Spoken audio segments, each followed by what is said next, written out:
Hello guys, welcome to 5th generation Hobby Shop and welcome to another unboxing and testing.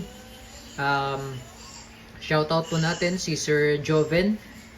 Welcome to 5th generation Hobby Shop, sir. So ngayon meron tayo ditong isang T4A pistol. This is the tactical pistol TP50, as you can see. Yan ating re-review. So makikita nyo po rito, meron po tayong rubber ball. This is caliber 50 po. Caliber 50 rubber ball.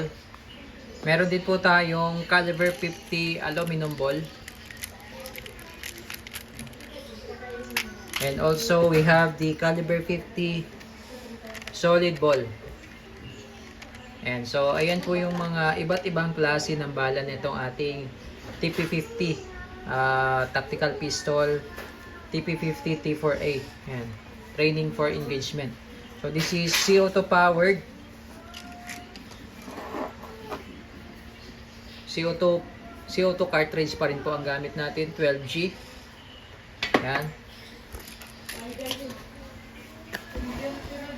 Ito po siya, T4A TP50 Gen 2 .50 or caliber 50 CO2 powered 13 joules 6 rounder. Ayan, by Umarex. Ito yung itsura ng pistol. Ayan. Ito yung quick pursing. Ito yung pinupush para mag-activate yung cartridge para mabutas. Ito yung indicator, pressure indicator pin.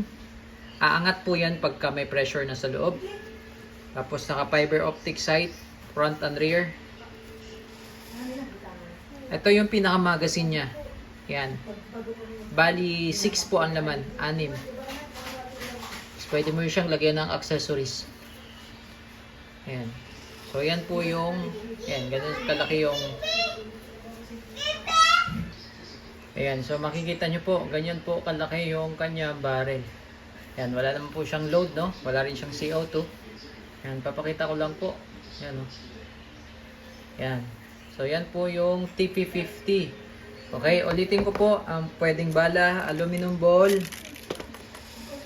solid rubber ball, solid plastic ball, and solid rubber ball. Pwede rin yung caliber 50 pepper ball, kaso wala tayong stock ng pepper ball. Okay, meron lang tayong stock is the caliber 68. Yan. So, tetestingin natin ngayon yung aluminum ball at saka yung solid ball. Okay? So, magte-test tayo ng aluminum ball at solid ball. Okay, so bali maglalagay tayo ng aluminum ball. Ganito lang po ang paglo-load niyan eh. Yan, yung spring fed siya na internal mag. Ito yung aluminum ball. Yan. Tapos ito naman yung solid ball. Yan. Ito yung rubber ball.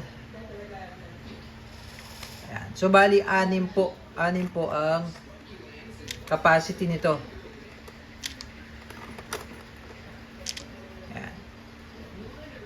Ayan, tapos lock. Okay, so ayan. Okay, so imagine po, ito po caliber 50.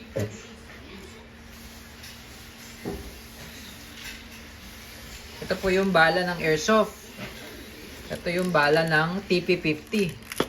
Yan, ganun siya kalaki. Caliber 50. Yan. Caliber 50. Yan, ganun kalaki yung bala nito. Tapos, quick pursing siya. So, ito yung kanyang cap. Kanyang cap.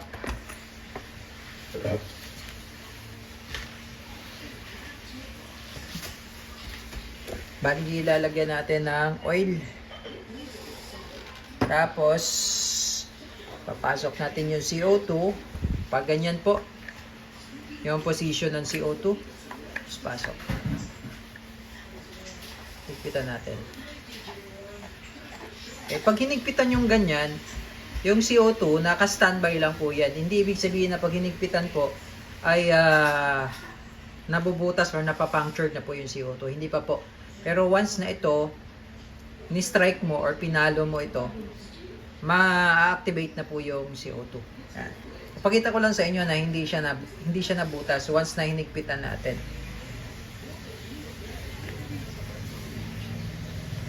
Ayan. Hindi siya nabutas. Okay, pero pag pinalo ko yan, kasi nga quick pursing siya eh. So ginagamit siya pang home defense. No, kapag kailangan nyo nang gamitin, palo lang and then aangat yung indicator pin. Yan, makikita nyo po, may pressure na siya. Pero once na inactivate nyo na, kailangan i-release nyo kaagad yung CO2. Kailangan iputok.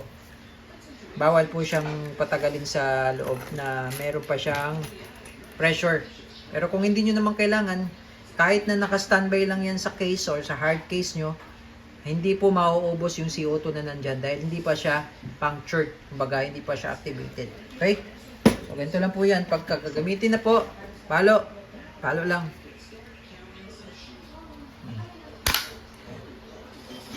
So, nilagyan po natin siya ng isang pirasong steel ball, tapos the rest mga solid rubber ball, tsaka solid plastic ball. Okay, so, testing natin. Okay, testing po. Ang gamit nating bala, nilagay natin isang pirasong aluminum ball. Ayan. Dito po natin susubukan sa bote ng Sunmic Pilpilsin. Ayan. Okay. T4A, TP50. And firing.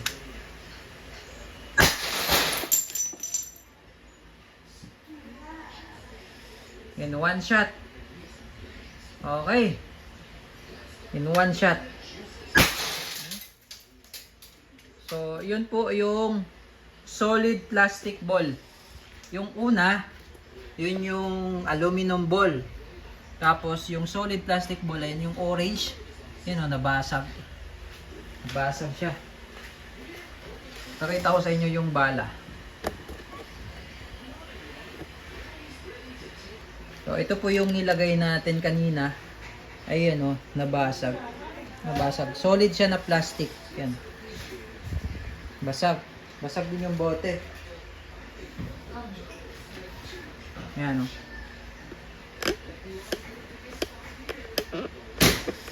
Okay, so, bali ang distance natin, 2.5 meters. Dito na lang tayo.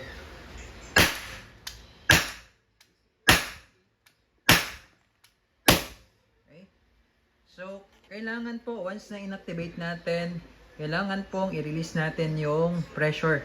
Iputok nyo lang ng iputok hanggang sa humina. Okay, so reload tayo.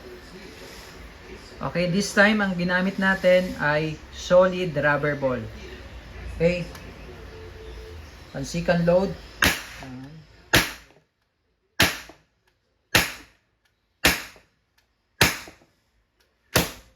Okay. So, dalawang round pang second load natin. Third load. Okay, pang third load.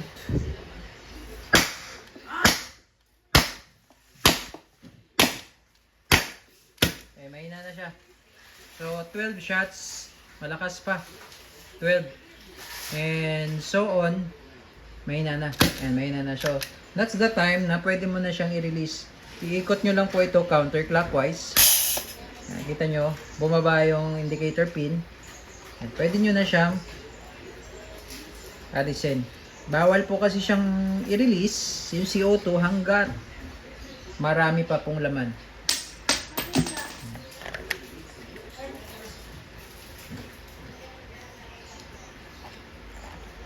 Ayan, so ayan po. T4A, TP50, Gen 2. You know, bote ng Sunmic Pilpilsin, durog. So 0.5 meters yung layo.